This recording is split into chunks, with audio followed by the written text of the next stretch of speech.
நான் இந்த காணொளியில் உங்ககிட்ட என்ன ஷேர் பண்ண போகிறேன்னா, தியானம். இப்போது தியானம் பண்ணுங்கள், தியானம் பண்ணுங்கள், தியானம் பண்ணால் பல பெனிஃபிட் கிடைக்கும், பல விஷயங்கள் நன்மைகள் கிடைக்கும், உடல் நோய்கள் தீரும், பிரச்சனை தீரும். இப்படி தான் பேசிக் இன்ட்ரொடக்ஷன் கொடுக்குறாங்க. இது எப்படி இருக்குன்னா, இந்த ஒரு சில காலங்கள் எப்படியோ ஒரு முன்னொரு காலத்தில்ங்கிற மாதிரி இந்த பாலிசி பிடிக்கிறதுக்கு கிராமத்துலையோ இல்லை மற்றவங்ககிட்டயோ பேசுவாங்க பார்த்தீங்களா? பணம் போடுங்க அப்படிங்கிறத அவங்களுக்கு புரிய வைக்காமல் இவங்க ஏதோ கடமைக்கு செய்கிற மாதிரி, அவங்க பிஸ்னஸ்க்கு இவங்கள பயன்படுத்துகிற மாதிரி, ஆள் பிடிக்கிற மாதிரி போடுவாங்க. அப்போது அடுத்து ஒரு கொஞ்ச நாள், ஒரு சில வருடங்கள் கழித்து யாராவது ஒருத்தர் போய் அவங்கள அப்ரோச் பண்ணாங்கன்னா, இந்த மாதிரி பாலிசி போடுறீங்கன்னா அவங்க பயப்படுவாங்க. ஏன்னா இப்படி தான் நீங்கள் சொல்வீங்க, இப்படி தான் ஒரு காசை வாங்கி எங்கள்கிட்ட பணத்தை வந்து கட்ட வச்சுட்டாங்க, கட்ட வச்சுட்டு அப்படியே ஓடிட்டார், அவரே காணாமல் போயிட்டார். இப்போ நாங்கள் கட்டிக்கிட்டுருக்கோம். ரெண்டாவது என்னென்னா, அதை விட பெரிய பெரிய நல்ல நல்ல திட்டங்கள்லாம் இருக்குது. அவர் இந்த மாதிரி ஒன்றுக்குமே இது தான் திட்டத்தை கொடுத்துட்டு போயிட்டார். இதன் மூலம் பலன் கிடைக்க நான் 15 வருஷம் கழித்து தான் நான் பயன்படணும் அப்படின்னு அந்த முன்னாடி அனுபவித்த துன்பத்தை இவங்கக்கிட்ட சொல்லிவிட்டு, இவங்கக்கிட்ட போடுறதுக்கோ இல்லை அவர் சொல்கிறத கவனிக்கவோ இவங்க கவனம் கொடுக்க மாட்டாங்க. இது நான் புரிஞ்சுக்கிறதுக்கான இந்த எக்ஸாம்பிள் சொன்னேன். இதே மாதிரி தான் தியானத்தில் உங்களுக்கு பிரச்சனை தீர்ந்துடும், உங்கள் நோயெல்லாம் தீர்ந்துடும் இப்படின்னு ஆசை காட்டி தியானத்துக்குள்ளே வர வைக்கிறாங்க. அப்படி இல்லைங்கிற பட்சத்தில் தியானம் பொய்ன்னு பேசுகிறாங்க. இது ஒரு விதமான பொது கருத்து. இது நான் பேசுகிறதெல்லாம் இப்போ என்னோடய சொந்த அனுபவத்தில் எனக்கு உணர்ந்து தான் நான் பேசுகிறேனே ஒழிய யாரையும் இப்படி தான் இருக்குதுன்னு நான் சொல்ல வரல. அப்போது தியானம் என்ன அப்படின்னு எல்லாருமே பேசுகிறாங்க. தியானம் தியானம் அப்படின்னு. ஏதாவது ஒரு ஆசிரமத்தில் ஒரு குரு சொன்னால் ஒரு தியானம், அப்புறம் 18 சித்தர்களில் ஏதாவது ஒரு வகையில் தியானம். ஃபார் எக்ஸாம்பிள் திருமூலர் எந்த வகையில் தியானம் பண்ண சொல்லியிருக்காரு, சிவவாக்கியர் எந்த மாதிரி தியானம் பண்ண சொல்லியிருக்காரு, இந்த மாதிரி எக்ஸாம்பிள் எல்லாமே சொல்லலாம். அந்த வகையில் இப்போது அந்த இதுக்கு பேர் வந்து இந்த ஆனப்பான சதி அப்படின்னு புத்த மதத்தில் சொல்கிறாங்க. அதுக்கப்புறம் யார் இந்த மாதிரி வாழும் கலையாக இருக்கட்டும், நித்யானந்தராக இருக்கட்டும், சத்குருவாக இருக்கட்டும், இவங்கெல்லாம் ஒரு பேட்டர்ன் வச்சுருக்காங்க, அதுக்கு ஒரு பேர் வச்சுருக்காங்க. ஆனால் எல்லாம் ஒன்று தான். அவங்கள வந்து எந்த வகையில் வந்து நீங்கள் முயற்சி பண்ணாலும் நாம் ஒரு எப்படி எல்லா நதிகளும் கடலுக்கு போய் சேருமோ, சில இது போகாது. சில தண்ணி குறைவாக இருக்கும், சில ஆற்றில் வந்து நீர் போக்குவரத்து கம்மியாக இருக்கும், இல்லை மக்களே அதை பயன்படுத்திடுவாங்க, இல்லை ஏரிக்கே குளத்துக்கே தண்ணி பற்றாமல் இருக்கும், இல்லை மழை காலத்தில் வறண்டிருக்கும். ஆனால் ஒரு பொதுவாக ஆற்றின் போக்குன்னு உடைய தன்மை எங்கே இருக்குது அப்படின்னா, அது வந்து கடலில் போய் சேருது இல்லைங்களா? இது மாதிரி தான் நம்ம ஈடுபாடு அடைகிறது, நம்ம சொந்த இருப்புக்கு போகிறது இதுதான். இது ஒரு விதமான கருத்து. இப்போ தியானம்னா என்னென்னு வருது. இப்போ என் பார்வையில் தியானம்னு இருக்கும்ல. ஏன்னா நானும் தியானம் பண்ணியிருக்கேன், நீங்களும் தியானம் பண்ணுறீங்க, நான் எல்லோரும் தியானம் பண்ணுறோம். தியானம்னா என்னென்னு பேசுகிறோம், தியானம் உங்களுக்கு எப்படி இருந்துச்சுன்னு சொல்கிறோம், தியானம் எனக்கு எப்படி இருந்துச்சுன்னு சொல்கிறோம். தியானம் சித்தர்கள் இந்த ஓலைச்சுவடியிலையோ இல்லை அவங்க அனுபவத்தில் சொன்னதை வந்து ஷேர் பண்ணுறதை பார்க்குறோம்.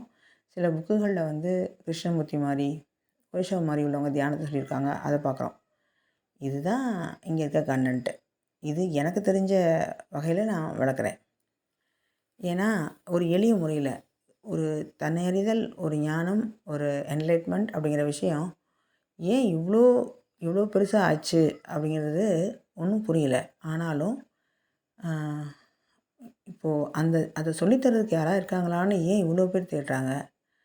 அதே மாதிரி சரியாக சொல்லித்தரவங்க ஆள் இல்லைன்னு ஏன் இந்த மாதிரி மக்கள் வந்து தேடி தேடி களைச்சி போகிறாங்க, ஏமாந்து போகிறாங்க? இல்லைன்னா அந்த தியானத்தில் நிறைவு அடையாமல் அந்த மன நிறைவு அடையாமல் அடுத்தடுத்து ஏன் தேடுறாங்க? இதில் குருக்களை வந்து மாற்றுறாங்க, தியான முறைகளை மாற்றுறாங்க, கடைசியில் எதுவுமே கற்றுக்காம வாழ்நாளை முடிச்சுக்கிறாங்க. இந்த வகையில் தியானங்கிறது என்ன அப்படின்னா, பொதுவாக நான் என்னோடய பார்வையில் வளர்க்குறது என்னென்னா, நீங்கள் ஒரு பேசிக்காக என்ன பண்ணுவீங்க, சரி முதல்ல தியானம்னா என்ன சொல்லலாம். எல்லோரும் சொல்கிறது கண்ணை மூடி உட்காருங்க, சுகாசனத்துலேயோ பத்மாசனத்துலேயோ உங்கள் உடல் எவ்வளவு இயல்பாக உட்காந்துக்க முடியுமோ உட்காந்துக்கோங்க, முதுகு தண்டை நேராக வச்சுக்கோங்க, கண்களை மூடுங்க. ஒரு மலர், ஒரு இயற்கை காட்சி, ஒரு மனம், ஒரு பொருள் இது மேலே கவனத்தை செலுத்துங்க. அந்த கவனத்தை உங்கள் மனத்தை குறிச்சிட்டே போங்க. அப்போ சில எண்ணங்கள் வரும். இல்லைன்னா மூச்சை கவனிங்கன்னு சொல்லுவாங்க. அந்த எண்ணங்கள் கவனிங்க. அந்த எண்ணத்தை பின்னாடி போகாதீங்க. அந்த எண்ணத்தை பின்னாடி போகாமல் நீங்கள் சில மந்திரங்களையோ சில பிஜிஎம் ஒலிகளையோ அந்த நினைவுக்கு கொண்டு வாங்க. அதுக்கப்புறம் திரும்ப அந்த எண்ணத்து பின்னாடியே எண்ணத்தை வந்து வாட்ச் பண்ணுங்கள்.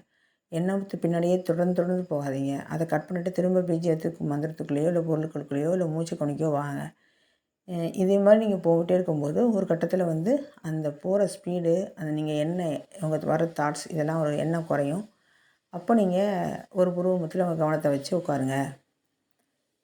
அப்போ உங்களுக்கு என்ன இயல்பாக நடக்குதோ அதை நீங்கள் கவனிங்க. அதோட நீங்கள் இருங்கன்னு சொல்லிட்டு சில இசைகளையோ சில வண்ணங்களை கற்பனை பண்ணுறதோ இல்லை மேனிஃபெஸ்ட் பண்ண சொல்கிறதோ இந்த மாதிரி சொல்கிறது பேசிக். இது எனக்கு தெரிஞ்சது. மற்றபடி எப்படி மற்றவங்க என்ன சொல்கிறாங்கன்னு எனக்கு தெரியல. ஆனால் நான் பொதுவாக தெரிஞ்ச வரைக்கும் தான். இப்போது நான் எனக்குள்ளே என்ன நடந்துச்சு அப்படின்னா, இதெல்லாம் பேசிக்கில் இருந்துச்சு. பேசிக்கில் இப்போ நான் சொன்ன விஷயங்கள் எல்லாம் பேசிக்கில் இருந்துச்சு. இது எப்படி உதாரணம்னா, எப்படி வந்து ஒரு ஒரு ஆன்மீகத்தில் போகும்போது பக்தி மார்க்கத்தில் கர்ம யோகம், பக்தி யோகம், யோக மார்க்கம், ஞான மார்க்கம் இருக்கு இல்லையா?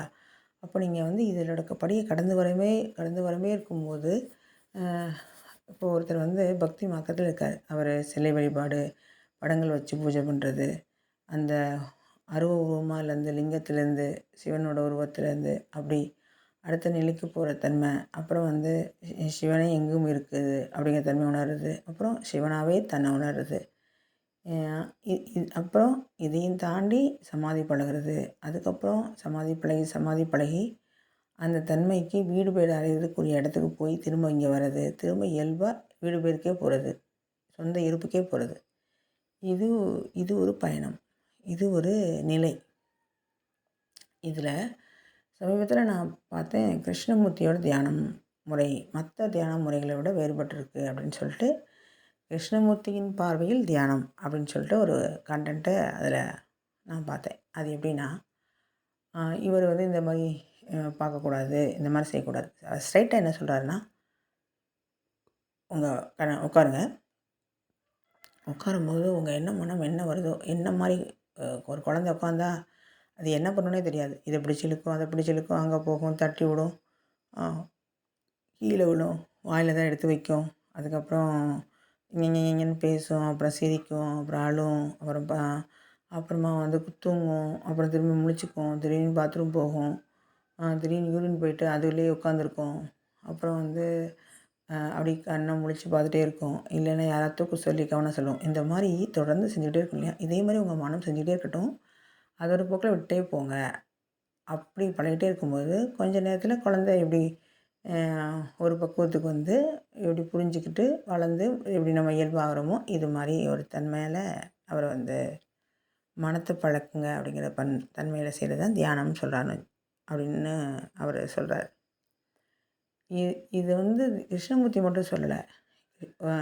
இதே நிலை தான் ஆனாபானா சதி தியானத்தில் நடக்குது, அகத்திய தியானத்தில் நடக்குது. நீங்கள் யாரோ ஒருத்தங்க தியானம் பண்ணாலும் இதான் நடக்குது. இதில் அவங்களுக்கு இஷ்டம் மாதிரி வச்ச பேரில் ஒரு விஷயம் ரகசியம் சொல்லவா, இங்கே வந்து நீங்கள் எதுவும் செய்யாமல் இந்த மூச்சை கவனிக்கிறது, அப்புறமா இந்த மாதிரி செயல்கள் எதுவுமே வந்து செய்கிறதெல்லாம் பேசிக்கில் செஞ்சுட்டு அதுக்கடுத்து அமைதியாக உட்காந்துருக்கும்போது அதை அழகாக கொண்டு போய் அந்த கிருஷ்ணமூர்த்தி சொல்கிற தியான நிலையோ இங்கே சித்தர்கள் சொன்ன தியான நிலையோ இல்லாமல் உங்களுக்கு என்ன தியான நிலை இயல்பாக வருமோ அதை நோக்கி கொண்டு போய் உங்களை கொண்டு போயிடும். இங்கே சிக்கல் என்னென்னா, நீங்கள் திருமூல தியானம் என்னென்னு தெரிஞ்சுக்கிறது, சிவவாக்கியர் என்ன தியானம் என்ன தெரிஞ்சுக்கிறது, கிருஷ்ணமூர்த்தி தியானம் என்ன தெரிஞ்சுக்கிறது, கடைசியில் நமக்கு என்ன தியானம் தெரிஞ்சுக்காமல் விட்டுறது தான் இங்கே இவ்வளோ பெரிய தடையே சிக்கலை. நீங்கள் 10 தியான முறை செஞ்சுக்கிட்டு கடைசியில் உங்களுக்கு என்ன தியான முறை வருது அப்படின்னு ஏன் நினைக்கலன்னா, நீங்கள் அதை விட நம்ம கம்மியான சக்தி வாய்ந்தவன்னு உணர்ந்ததுனால, நமக்கு தியானம் எங்கேருந்தோ யாரோ ஒருத்தவங்க கொடுக்கணும்னு நினச்சதுனால தான் இங்கே தடையை ஒழிய, மற்றபடி இங்கே வேறு எதுவுமே கிடையாது. ஒருத்தவங்களுக்குள்ளேயும் ஒரு தியான முறை இருக்குது. இங்கே சிவவாக்கியர் முறையை கண்டுபிடிச்சி சொன்னார், திருமூல தியான முறையை கண்டுபிடிச்சி சொன்னார். நீங்கள் வந்து கந்தசாமியோ குப்புசாமியோ மல்லிகாவோ நீங்கள் யாரோ உங்கள் மல்லிகா தியானம் கண்டுபிடிக்கணும், குப்புசாமி தியானம் கண்டுபிடிக்கணும், கந்தசாமி தியானம் கண்டுபிடிக்கணும். அதுக்கு நம்ம பேர் வச்சு நம்ம புக் எழுதி நம்ம விட முடியாது. அகத்திய தியான முறை, திருமூலர் தியான முறைன்னு விட முடியாது. ஏன்னா அவங்க ஒரு அவதாரமாக வந்ததுனால அதை எழுதி வச்சுட்டு போயிட்டாங்க. ஏன் இதை கேட்டுட்ருக்க நீங்கள் ஒரு தியான முறை பண்ணியிருப்பீங்க, அதை உண்மையாக இருக்கும், நீங்கள் கரெக்டாக உணர்வீங்க. அதை புக் எடுத்து எழுத முடியாதா? முடியாது. ஆனால் அது உண்மையாக இருக்கும். நீங்கள் அவங்களுக்கு ஈக்குவலாக செஞ்சுருப்பீங்க திருமூலர் தியானத்துக்கு. ஆனால் திருமூலர் நீங்கள் உணர்ந்திருக்க மாட்டீங்க. திருமூலர் யாருன்னே உங்களுக்கு தெரிஞ்சிருக்காது. அவர் தியானம்னு ஒன்று சொல்லியிருக்காருன்னு கூட தெரிஞ்சிருக்காது. ஆனால் நீங்கள் தியானத்தை கற்றுருப்பீங்க. தியானத்தை இப்போ அழகாக அதன் மூலம் பயன்பட்டுருப்பீங்க. அது சரியான முறையில் நடந்திருக்குங்கிறது உங்களுக்கே தெரியாமல் நடந்துகிட்ருக்கும். ஃபார் எக்ஸாம்பிள் இடைக்காடர் காடு மேடெல்லாம் அலைஞ்சு ஒரு ஆடு மேய்ச்சிட்ருக்க ஒருத்தர் தான் ஒரு ஞானம் அப்படிங்கிற தன்மை இருந்துச்சு. அவருக்கு தெரிஞ்சிருக்குமா நம்ம அஷ்டாங்க முறைப்படி தியானம் பண்ணி இந்த மூச்சை கவனித்து ஒரு பொருளை கவனத்தை குவிச்சு அதுக்கப்புறம் நம்ம ஞானம் அடைஞ்சு இப்போ ஆடு மேய்ச்சிட்ருக்கோம் அப்படிங்கிறத உணர்ந்திருப்பாரா? இல்லை. அவர் படிப்படியாக நிலையை அடைந்து அந்த நிலையில் அந்த அவதாரமாகவே அந்த இடத்துல தோன்றி அந்த நவகிரகங்கள் ஒரு நிலையை இந்த பூமிக்கு சொல்கிறதுக்கு ஒரு உதாரணமாக பிறந்த ஒரு சோல். நீங்கள் அவர்கிட்ட பேசிக்லேருந்து கற்றுக்கிட்டு இருக்க முடியாது. அவர் ஆல்ரெடி ஒரு பிரகாசமாக ஒரு ஒரு நட்சத்திரமாக ஸ்டாராக வந்திருக்கவர். நீங்கள் அவரை எளிய முறையிலேருந்து ஒரு பயிற்சி அவர்கிட்ட பார்க்க முடியாது. இப்படி தான் சில மனிதர்கள் சில பேர் வந்திருக்காங்க, சில பேர் வருவாங்க. எளிய மனிதர்களுக்கு சொல்லித்தரதுக்கு ஆரம்பத்துக்கு ஒரு சித்த நிலையில் ஒரு அவதாரம் வரும். அதே மாதிரி மிடில் நிலையில் ஒரு அவதாரம் வரும். அதே மாதிரி கடைநிலையில் இறுதி நிலையில் வரும். இப்படி தனித்தனியாக இருக்கும். ஆனால் நம்ம கடைநிலையில் இருக்கவங்க போய் மிடில் நிலையில் இருக்கவங்ககிட்ட சொல்கிறோம். நிறையவா கற்றுக்க போகிறவங்க ஆரம்ப நிலையில் போய் உள்ளே போய் அங்கே போய் என்னென்னு ஆராய்ச்சி பண்ணி கேள்வி கேட்டுட்ருக்கோம். நான் சொல்கிறது சரியாக சொல்ல வரேன்னு தான் நம்புகிறேன். அது ஏன்னா உங்களுக்கு என்ன தியான முறைன்னு தெரியாமல் நீங்கள் எல்லா தியான முறையும் கற்றுக்கிட்டு இங்கே குழம்பி கடைசியில் என்னடா ஒரு விரக்தி, என்னடா வாழ்க்கை, என்னடா தியானம், எல்லோரும் நல்லா இருக்குன்னு சொல்கிறாங்க, நமக்கு மட்டும் ஏன் நல்லா இல்லை, இவ்வளோ முயற்சி பண்ணுறோம் ஒன்றுமே சரியில்லை அப்படின்னு சொல்லி இறைவன்கிட்ட ஒரு வேண்டுதலோடையும் கண்ணீரோடையும் முறையிடும் போது தான் உங்களுக்கு தப்பே உணர முடியுது. சரணாகதி தத்துவத்தில் இவ்வளோ எதுக்கு சிக்கல் பண்ணணும், இவ்வளோ எதுக்கு யோசிக்கணும் அப்படின்னா என்ன பண்ணுறதுன்னு தெரியல. இந்த மனம் பாட்டத்தில் பாட்டில் அது போடுற ஒரு ஒரு கொண்டாட்டத்தில் ஆரம்பத்தில் என்னமோ தேடி கடைசியில் அது எதுவுமே வழிகாட்டாமல் அப்படி விட்டுருது. அதுக்கப்புறம் நம்ம அமைதியாக இருக்கும்போது தான் அது என்ன சொல்ல வருதுங்களே நம்ம கவனித்து அதுக்கப்புறம் நம்ம என்ன தியான முறையை கண்டுபிடிக்க போகிறோம். இது எத்தனை காலங்கள் சுழற்சி, எத்தனை பிறவி எடுத்து, எத்தனை இரவு பார்த்து இந்த நிலை வரணும். இப்போ ஒரு அம்மா சொல்லுவாங்களா ஒரு குழந்தைகிட்ட, இந்த மாதிரி செயல் கற்றுக்கோ, இந்த மாதிரி செய்யணும், அது எனக்கு தெரியும், இதெல்லாம் நீங்கள் ஒன்றும் சொல்லித்தர வேண்டாம், நான் பார்த்துக்கிறேன் அப்படின்னு சொல்லும். ஆனால் அது கொஞ்சம் நாள் கழித்து இந்த செயல் வரும்போது அம்மா சொல்லி கொடுத்தாங்களே நம்ம கவனிக்காமல் போயிட்டோமே, இப்போ அம்மா சொல்லித்தர நிலைமையில் இல்லை அப்படின்னாலும் அம்மா அதே உத்வேகத்துலேயும் அதே சிரத்தோடையும் சொல்லி தருவாங்களான்னா இல்லை. அப்போ ஃபீல் பண்ணுவோம் அதை கவனிக்காமல் விட்டோமேன்னு. அப்போது அந்த நேரத்தில் அம்மா தயாராக இருப்பாங்க, நம்ம கவனிக்க மாட்டோம். இப்போ நம்ம தயாராக இருப்போம், அம்மா சொல்லித்தர முடியாத தன்மை போயிடுவாங்க. இதுதான் இங்கே தியான முறையிலையும் வாழ்க்கை முறையிலும் எல்லாத்துக்கும் நடக்குது. இதை திரும்ப திரும்ப செய்கிறவங்க, தப்பு பண்ணிடுறவங்க சிக்கலில் மாட்டி மாட்டி போகிறாங்க.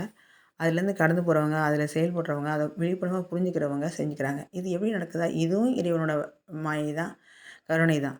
அவனே துன்பப்படுத்த வைக்கிறான், அவனே அனுபவம் கொடுக்குறான், அவனே அனுபவத்தை எடுக்கிறதுக்கு ஒரு வழியும் சொல்கிறான், அவனே தண்டனையும் கொடுக்குறான், அவனே வெகுமதியும் கொடுக்குறான். எல்லாமே இங்கே இறைவன் தான் செய்கிறான். நீங்கள் அதுக்கு நாம் என்ன பண்ணணும் அப்படின்னு நடந்தால் அப்படி இல்லை. நீங்கள் செய்கிற செயலுக்கு ஏற்ற மாதிரி தாங்க நடக்குது. அப்போ என்ன மாதிரி நடக்குது அப்படிங்கிறத உணர்றதுக்கு தன்னை உணர்தல் ரொம்ப முக்கியம். தன்னை உணர்ந்தால் மட்டும்தான் இறைவன் சொல்ல வர்றது என்ன, நம்ம செய்கிறது என்ன அப்படிங்கிற ஒரு கனெக்ஷன் ஒரு இதே புரியும்.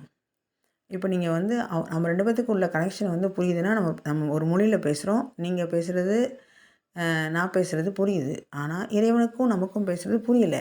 ஏன் புரியலை அப்படின்னா அந்த தனி உணர்தல் நம்மக்கிட்ட இல்லை. இந்த மொழியை பேசும்போது நீங்கள் கவனிக்கிறீங்க. இதே நான் ஜப்பானோ ஒரு கொரியன் மொழியை பேசுனா நீங்கள் புரிஞ்சிக்க முடியுமா? ஒருவேளை உங்களுக்கு அந்த மொழி தெரிஞ்சிருந்தால் நீங்கள் புரிஞ்சுப்பீங்க. இல்லாத பட்சத்தில் நீங்கள் என்ன நினைப்பீங்க? ஏதோ உளர்றாங்கன்னு நினைப்பீங்க. அதே மாதிரி தான் இந்த பிரபஞ்சத்துக்கு நமக்குள்ள ஒரு பாஷை நம்ம புரியாதனால பிரபஞ்சம் ஏதோ உளருதுன்னு நம்மளும் நாம் என்ன கேட்க தெரியாமல் கேட்குறதுனால பிரபஞ்சம் நமக்கு என்ன சமிக்கை கொடுக்குங்கிறத கண்டுபிடிக்க தெரில. ஆனால் பிரபஞ்சத்துக்கு எல்லா மொழியும் தெரியும், எல்லாமே தெரியும். அது மொழியற்ற நிலையிலே இருக்குது. ஆனால் அந்த ஃப்ரீக்குவன்சியோட நம்ம மெர்ஜ் பண்ண தெரில, அதோடு நம்ம இணைந்து போக தெரில. அதுதான் இங்கே ரொம்ப முக்கியம்.